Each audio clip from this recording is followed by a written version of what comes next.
Yaa Faa'Iidada Ugu Badan ka helay Faafitaanka Cudurka. Faafitaanka Cudurka ee isbuucyadii la soo dhaafay ku faafay qaybo ka mid ah dunida. Waxaa jira dhinacyo ka faa'iiday cudurkan galaaftay ilaa iyo hadda 304 ruux, halka dadka uu ku dhacay ay kor u dhaafayaan 14,000 oo qof oo kaliya marka la eego waddanka Shiinaha.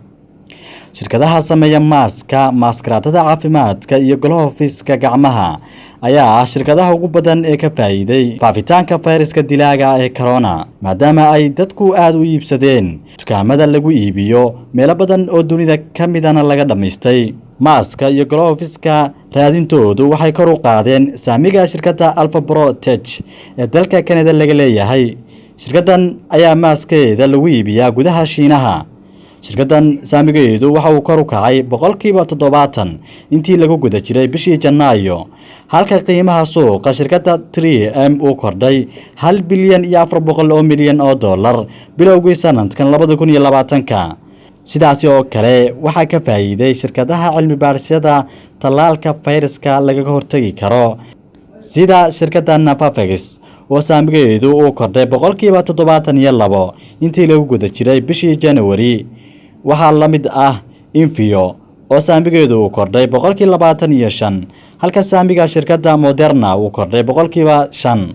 iyadoo ay dhibaatooyin ka jiraan dhaqdhaqaaqa duulimaadyada caalamiga ah, ayaa haddana la filayaa in shirkadaha duulimaadyada iyo shirkadaha dalxiiska Yurub ay ka faa'iidaan safaro badan oo la baajiyay oo ay dalka Shiinaha kaga soo qaadi lahaayeen rakaab ama ay ku geyn lahaayeen. Marka laga qiyaas qaato xilligii fayraska SARS ee ka dilaacay Shiinaha 2003 oo shirkadaha duulimaadyadu ay aad uga faa'iideen. sidaasi oo kale shirkadaha isgaarsiintu waxay ka faa'iidayaan adeegga xooggan ay dadku ku xiriirayaan. Ku darso abka online-ka ah wax lagaga iibsado, iyaguna way faa'iidayaan maadaama ay dadku ka fogaanayaan inay wax ka iibsadaan dukaamada waaweyn iyo suuqyada ay dadku iskugu yimaadaan.